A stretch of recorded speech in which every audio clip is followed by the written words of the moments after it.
warahmatullahi wabarakatuh. Selamat pagi anak-anak. Bagaimana kabar kalian pada hari ini? Semoga dalam keadaan sehat selalu ya. Perkenalkan, nama saya adalah Nekmawati. Saya mahasiswi UIN Antasari Banjarmasin angkatan 2017.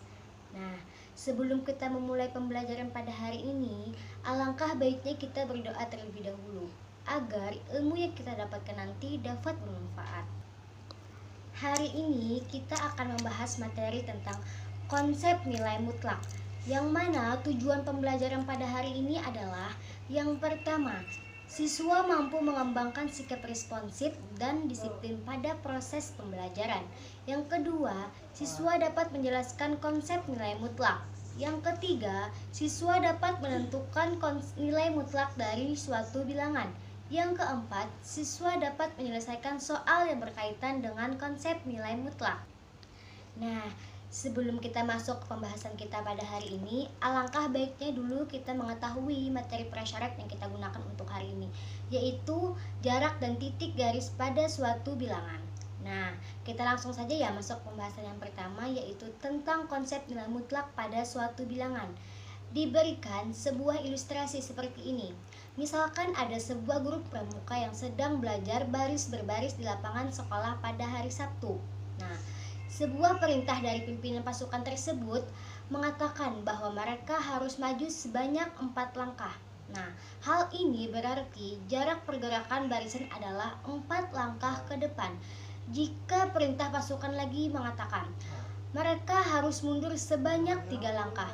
Hal ini berarti bahwa pasukan akan bergerak melawan arah sejauh 3 langkah. Demikian juga seterusnya. Besar pergerakan langkah pasukan tersebut merupakan konsep dari nilai mutlak. Nah, tidak ditentukan arah. Biarpun mereka maju 4 langkah, berarti mutlak 4 langkah dari posisi mereka berdiam, dan mundur 3 langkah yang berarti mutlak 3 langkah dari posisi mereka diam. Nah, hal ini yang dilihat adalah nilainya, bukan arahnya. Karena apa? Dalam konsep nilai mutlak ini berkaitan erat dengan jarak. Jarak itu tidak memperhatikan arahnya, maupun ke belakang, ke depan, ke samping, dan lain sebagainya. Dari penjelasan ilustrasi di atas tadi, maka konsep nilai mutlak dapat didefinisikan, yaitu harga nilai mutlak sama dengan X jika X itu lebih dari atau sama dengan 0. Terus harga mutlak X sama dengan negatif X jika X itu kurang dari 0. Kita ambil contoh, mutlak 5 sama dengan 5, karena 5 lebih dari 0.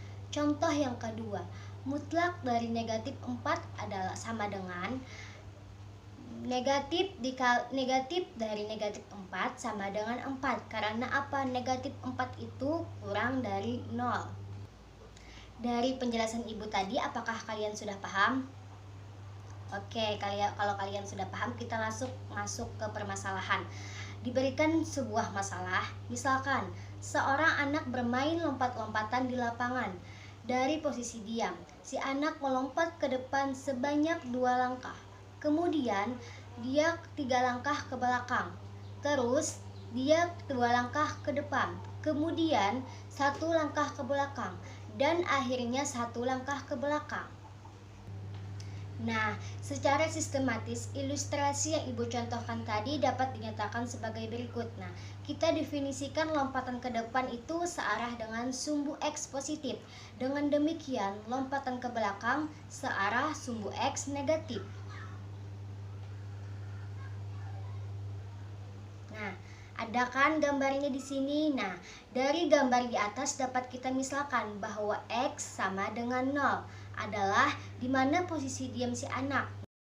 Anak panah yang pertama di atas garis bilangan menunjukkan langkah pertama si anak, yaitu 2 langkah ke depan, yang artinya mengarah ke sumbu X positif atau 2 positif.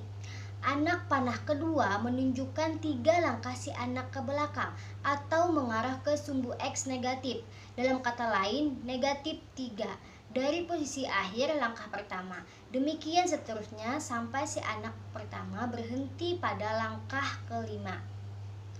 Jadi dapat kita lihat pergerakan terakhir si anak dari posisi awal adalah satu langkah saja ke belakang, atau dalam kata lain X sama dengan negatif 1, atau X positif 2 ditambah dengan negatif 3 ditambah dengan positif 2 ditambah dengan negatif 1 ditambah dengan negatif 1 sama dengan hasilnya adalah negatif 1.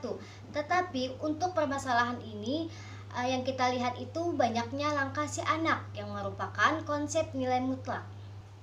Seperti yang sudah Ibu jelaskan di atas tadi, untuk konsep nilai mutlak ini yang dilihat adalah langkahnya, bukan arahnya, atau dalam kata lain yang dilihat itu nilainya, bukan arahnya. Nah, kita hanya perlu menghitung langkahnya saja, bukan arahnya, sehingga banyaknya langkah adalah mutlak 2 ditambah dengan mutlak negatif 3 ditambah dengan mutlak 2 ditambah dengan mutlak negatif 1 ditambah dengan mutlak negatif 1 hasilnya adalah 9, atau dalam kata lain 9 langkah.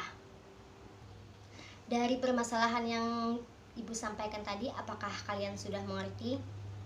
Oke, kalau kalian sudah mengerti, kita masuk ke pembahasan yang kedua, yaitu sifat-sifat dari nilai mutlak. Sebenarnya sifat-sifat nilai mutlak itu ada sifat-sifat dalam bentuk persamaan dan pertidaksamaan. Nah, di sini Ibu mengambil yang sering digunakan orang banyak. Nah, masuk ke sifat yang pertama, yaitu di mana mutlak X itu sama hasilnya dengan mutlak negatif X. Kita ambil contoh, mutlak dari 6 hasilnya adalah 6. Dan mutlak dari negatif 6 hasilnya juga 6. Jadi mutlak dari 6 hasilnya sama dengan mutlak negatif 6, yaitu 6. Sekarang kita masuk ke sifat yang kedua, yaitu mutlak X sama hasilnya dengan akar X kuadrat. Kita ambil contoh, mutlak dari 5 hasilnya juga 5. Sedangkan akar dari 5 kuadrat hasilnya juga 5. Jadi benar bahwa mutlak 5 sama hasilnya dengan akar 5 kuadrat, yaitu 5. Kita masuk ke sifat yang ketiga, yaitu di mana kuadrat mutlak X itu sama hasilnya dengan mutlak negatif X kuadrat dan sama hasilnya dengan X kuadrat. Kita ambil contoh, kuadrat mutlak dari 2 adalah, kita terlebih dahulu kita mutlakkan dulu, baru kita kuadratkan. Seperti yang kita ketahui, mutlak dari 2 adalah 2, baru kita kuadratkan yang hasilnya adalah 4. Terus mutlak dari negatif 2 kuadrat adalah mutlak dari 4 sama dengan 4. Terus 2 kuadrat hasilnya adalah 4. Jadi kuadrat mutlak 4, kuadrat mutlak 2 sama hasilnya dengan mutlak negatif 2 kuadrat sama hasilnya dengan 2 kuadrat. Terus kita masuk ke sifat yang kelima, yaitu mutlak XY sama hasilnya dengan mutlak X dikali dengan mutlak Y. Kita misalkan X-nya adalah 5 dan Y-nya adalah negatif 4. Maka mutlak dari 5 dikali negatif 4 adalah mutlak negatif 20. Yang mana mutlak negatif 20 hasilnya adalah 20. Terus mutlak dari 5 dikali dengan mutlak negatif 4 adalah 20. Jadi hasil dari mutlak 5 dikali negatif 4 sama hasilnya dengan mutlak 5 dikali dengan mutlak negatif 4, yaitu 20. Masuk ke sifat yang keenam, yaitu mutlak X per Y sama hasilnya dengan mutlak X dibagi dengan mutlak Y. Kita ambil contoh seperti ini. Misalkan X-nya itu adalah 2 dan Y-nya adalah 3. Jadi mutlak 2/3 hasilnya 2/3. Sama halnya dengan mutlak 2 dibagi dengan mutlak 3, yaitu 2/3. Jadi benar bahwa mutlak 2/3 sama hasilnya dengan mutlak 2 dibagi dengan mutlak 3. Kita masuk ke sifat yang ketujuh, yaitu di mana mutlak X ditambah Y kurang dari atau sama dengan mutlak X ditambah dengan mutlak Y. Kita misalkan X-nya adalah negatif 5 dan Y-nya adalah 3. Maka mutlak dari negatif 5 ditambah 3 adalah mutlak negatif 2, yang mana hasilnya adalah 2. Sedangkan mutlak dari negatif 5 ditambah dengan mutlak 3 hasilnya adalah 5 ditambah 3, yaitu 8. Jadi seperti yang kita lihat bahwa nilai 2 lebih kecil dari 8. Jadi dapat kita simpulkan bahwa mutlak negatif 5 ditambah 3 kurang dari mutlak 5, mutlak negatif 5 ditambah dengan mutlak 3. Sekian dulu ya pembahasan atau pembelajaran pada hari ini. Jikalau ibu ada salah, ibu mohon maaf. Nah, jikalau kalian ingin ada yang ditanyakan, silahkan ditanyakan saja ya, jangan malu-malu. Nah, nanti ibu akan memberikan sebuah soal latihan agar kalian mudah untuk lebih menggali pengetahuan kalian tentang konsep nilai mutlak. Sebelum kita mengakhiri pembelajaran, alangkah baiknya kita berdoa terlebih dahulu. Sekian ya untuk hari ini. Wassalamualaikum warahmatullahi wabarakatuh.